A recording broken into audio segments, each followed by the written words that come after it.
Hello, bonjour, and salut autres, and welcome to a cheeky little bonus video.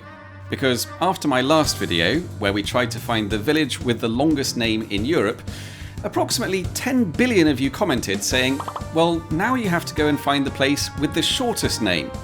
And as it happens, I fully agree with you. So you join me in northern France, in the Valley of the Somme, an area that was almost completely devastated during World War I. But thankfully, these days, it's a lot more peaceful around here, and many of the destroyed towns and villages have grown back from the ruins, including this one. This village ahead of me here is the village with the shortest name in France.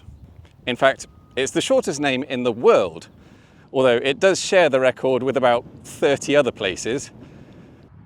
This is the village of Y, spelled Y, as in just the letter Y, and it's one of a small group of places around the world whose names are made of one single letter. The list also includes a River D in Oregon, a Micronesian municipality called U, and 14 different villages across Norway, Sweden and Denmark, all spelled with a single letter A. But since I wanted to get this video out fairly quickly, by my standards, I decided to visit the one that was only a day trip from where I live. And while I'm here, I just have one question. Why? Why is Y called Y? Well, in French, the letter Y, pronounced I, is actually a pretty common word. It usually translates into English as there. For example, if you wanted to say we are there, you could say nous y sommes. If you wanted to say shall we go there, you could say on y va. So wait, is this village literally just called there? Well, in a way, yes, I suppose, but that's not actually why it's called I.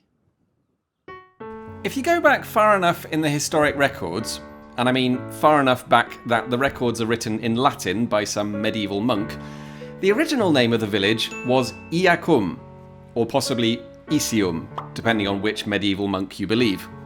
However, the people of France have never really been bothered about pronouncing all the letters in their words, and nowhere is that more true than in North, where they definitely couldn't be bothered with pronouncing Latin. So the village of Mateniacum became Matigny, Faleviacum became Falvi, and Iacum became just I.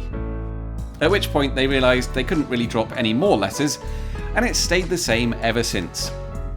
The unusual name confuses delivery drivers and baffles IT systems to this day, but in a village that has 1,000 years of history and has survived worse things than a few missing packages, they wouldn't want it any other way.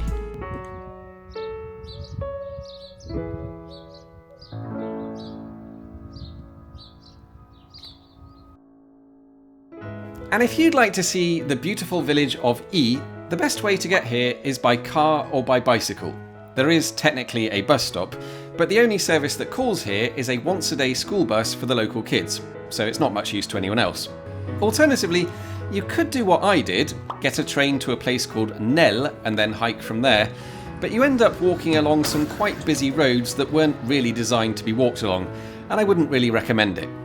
And as always, thank you very much for watching, and I'll see you soon.